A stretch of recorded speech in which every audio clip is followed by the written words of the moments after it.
Si Chanel Dominguez ng Pag-asa. Kasama na natin. Ma'am Chanel, good morning.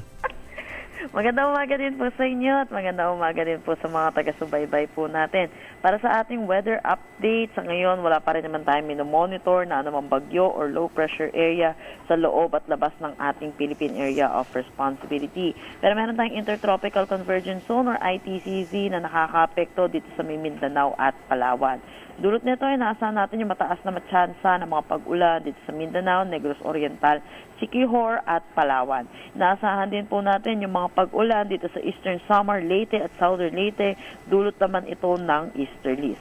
For Metro Manila and the rest of our country, asahan po natin magiging maaliwalas naman ang ating panahon. Pero asahan din po natin yung init at alinsangan lalo na sa tanghali hanggang hapon na may mga tsansa po ng mga localized thunderstorm lalo na sa hapon at sa gabi. Para naman sa ating heat index forecast, inaasahan po natin dito sa Metro Manila ay 42 degrees Celsius at ang possible na pinakamataas po natin maitala ay 45 degrees Celsius. Dito ito sa Mindagupan City, Pangasinan, pati na rin dito sa Miapari, Cagayan.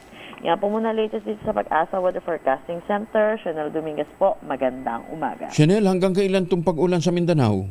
Sa nakikita po natin, sa next 3 days po, possible pa rin po yung mga pag-ulan po sa kanila po. Bumabaha na sa may Maguindanao area eh. Ayun nga po, yes po, dahil po ito sa ITCZ. Oh, tapos ang tumbok nito, the same area?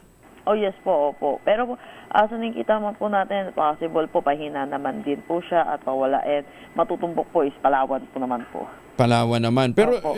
may nakikita, kami papalapit na cloud cluster sa PAR.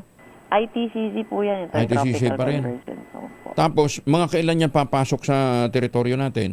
Depende po ito nangyayari. Possible po. Dito po offshore po siya. Nagdadala na po siya ng mga pag-ulan. So mawawala din po siya. Okay. Sana nga, ganun yung mangyari. Anong volume ng tubig ang bumabagsak ngayon dyan sa may Mindanao? Sa kita po, sa latest data po natin, ayon po sa stations po natin, umaabot naman po ng mga 5 per 3 hours po. 5 millimeters per hour, 3 hours po.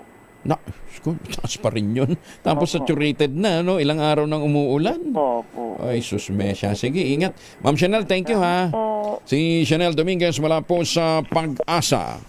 Maganda